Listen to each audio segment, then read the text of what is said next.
Paperback Rocker, episode 60. Hey,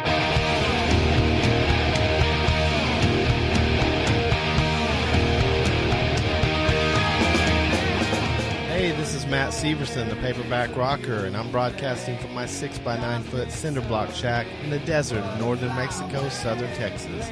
Welcome and thanks for checking out my show.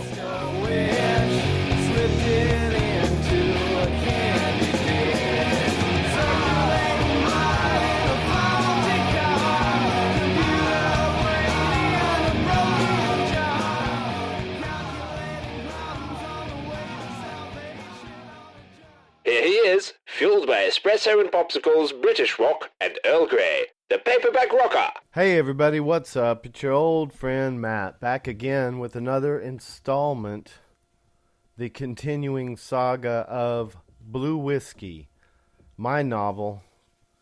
I hope you're enjoying it. I'm going to get right into it, but first I want to say a special hello to my good friend Matt Kesar, fellow podcaster and very supportive friend.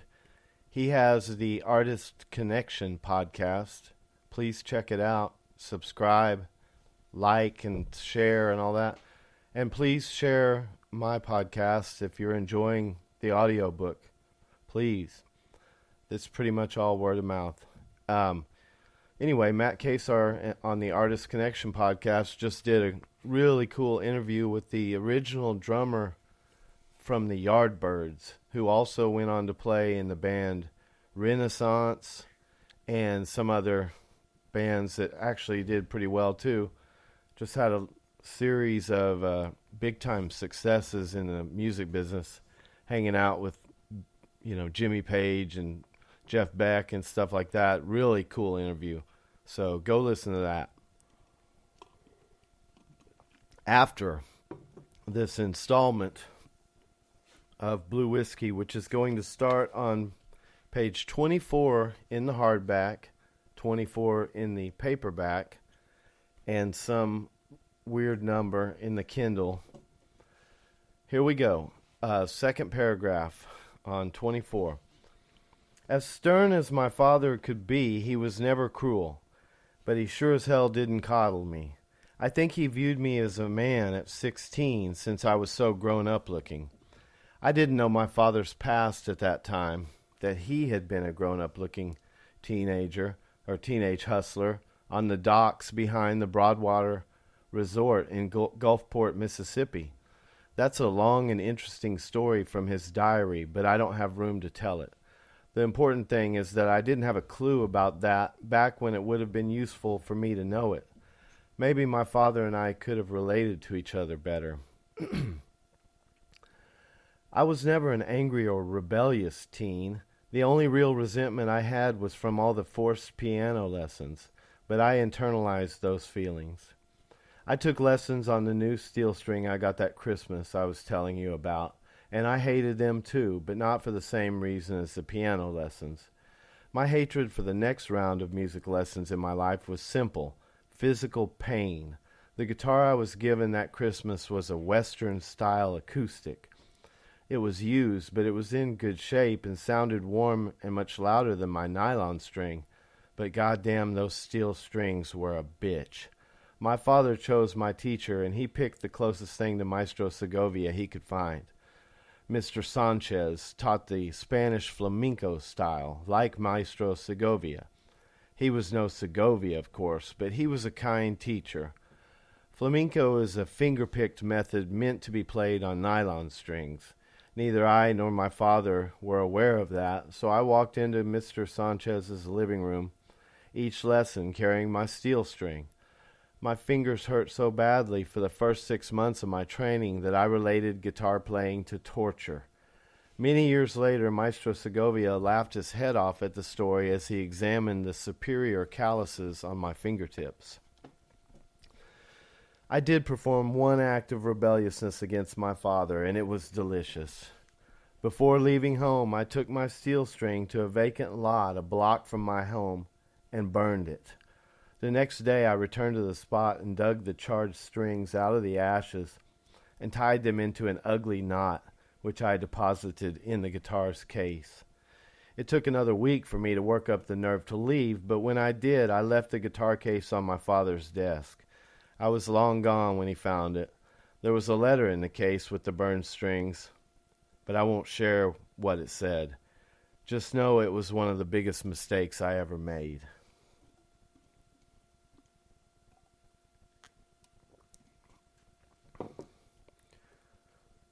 I set out in the captain's Chevy panel van in the middle of the night, but my father's lack of reaction to my taking the vehicle without his explicit permission, by my father's lack of reaction to my taking the vehicle without his explicit permission, I think he was secretly glad for it to be gone, since it must have reminded him of the captain.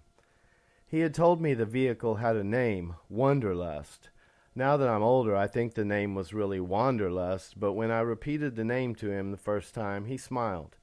He had mentioned that his mother once had a West Highland Terrier named Little Wonder, and I'm pretty sure that's why he didn't correct me. The vehicle's original name was Babbitt, but I didn't learn that for a long, long time. I immediately had second thoughts after leaving. I was sure the vehicle would be reported stolen, and I would end up in a juvenile detention center. I drove around aimlessly for a while and wound up at a diner in Clarksdale, still in Mississippi, eating shit on a shingle and contemplating going home, which I did not want to do. In the booth behind me, two local men talked of catching alligator gar in a nearby river. I eavesdropped, listening to them marvel at the size of the scales and teeth on the biggest one that they had caught that morning.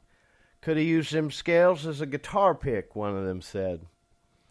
I turned and meekly asked, "Sirs, may I ask what river you're talking about?" They laughed. "You ain't from round here, is ya?" said the one whose voice I recognized from the statement about the gar scales. "I'm from Oxford." "University type," said the second man in a condescending way. "No, sir, I'm just 17. I left home. But I'm not a runaway. You haven't heard anything on the radio about a runaway, have you?" The men looked at each other and laughed again. They no doubt thought I was joking, since I looked about 21. "Hell, son," the first one said. "The river's just a piece west, and Highway 1 runs alongside it. You can't miss it." "Thanks, fellas," I said, trying to act older than I was. "They say if your father was an alcoholic, you'll probably be one, too. It's the same thing when you're the son of a sailor or the son of a sailor.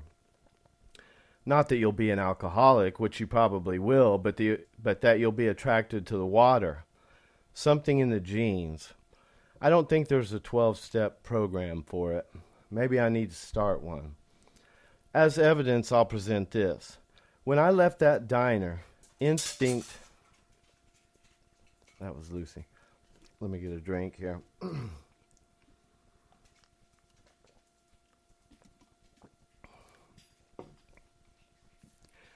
When I left that diner, instinct took over, and I beelined to that river.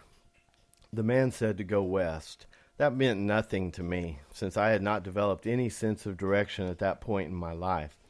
I drove directly to the old man on autopilot.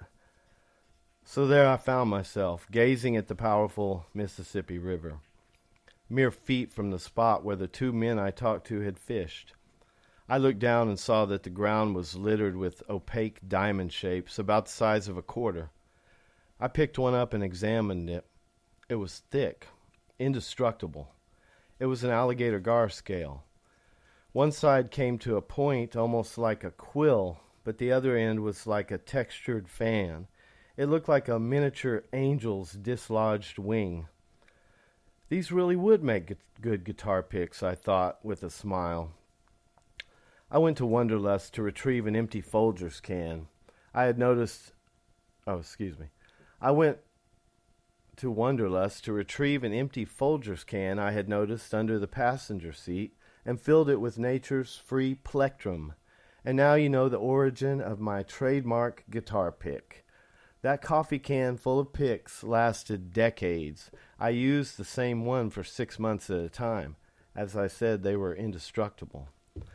And so the legend of Stanton the Wheelhouse... And so the legend of Stanton Wheelhouse III's guitar pick is known, for once and for all. My legacy be damned. It was accidental. It was enchanted serendipity, simple as that.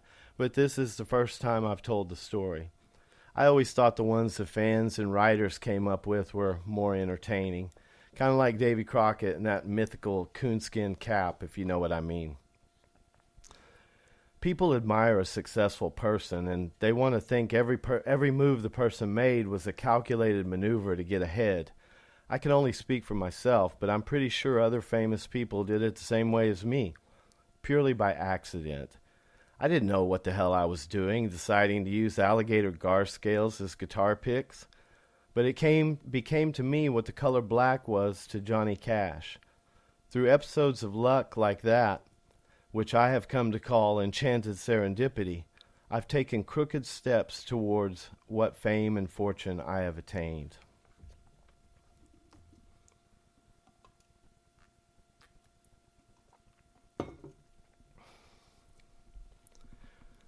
Driving south down Highway 1 with the radio off and the windows down, I finally could take no more internal speculation.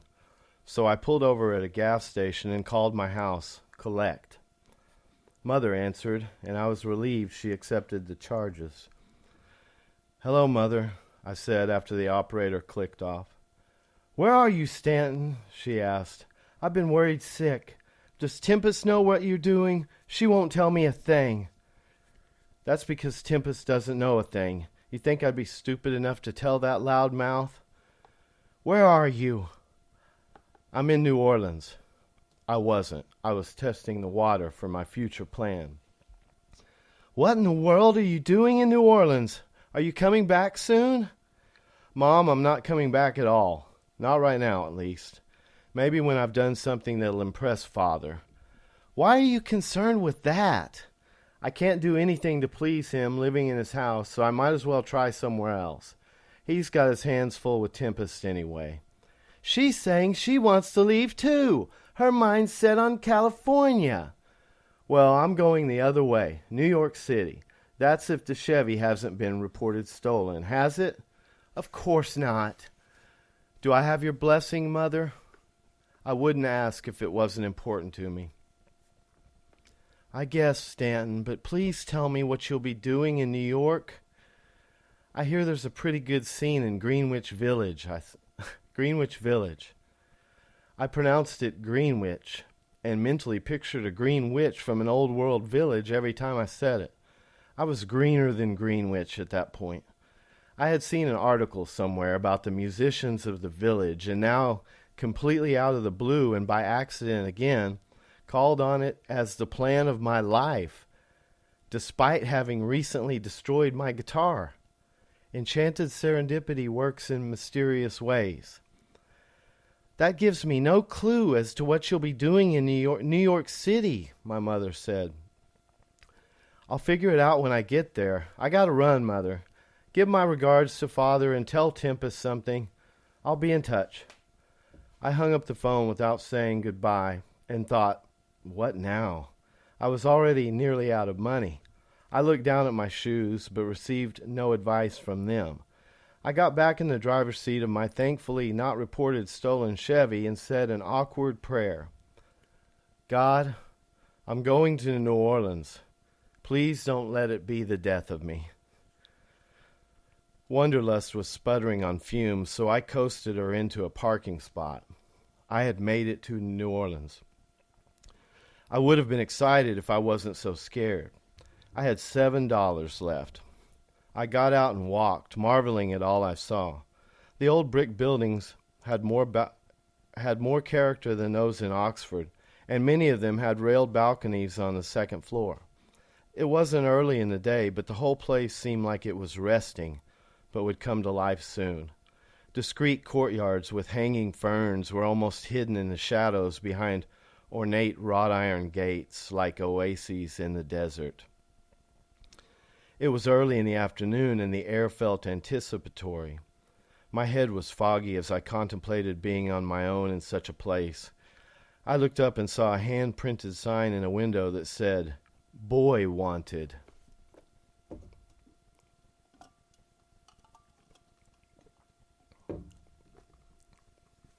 It was an odd way of putting it, but I walked across the narrow street. The building had 2 stories, and the second one extended over the sidewalk. A carved wooden sign dangled from the overhang, perpendicular to the sidewalk, so people walking could read it. The Thirsty Possum. I opened the door and reached to my right and took the cardboard placard from its perch against the plate glass. I looked around and saw I was in a saloon for the first time in my life. A single lone patron sat at the bar, and he looked passed out, or at the least, very inattentive. Okay, I'm going to stop there. Thanks for being with me yet again. I can't even remember which volume this is at the moment. I think 5, but I'll be back soon with yet another one. I hope you stick with me. I hope you're enjoying the story. And drop me a line sometime, paperbackrocker@live.com. Have a good one. The Paperback Rocker has signed off.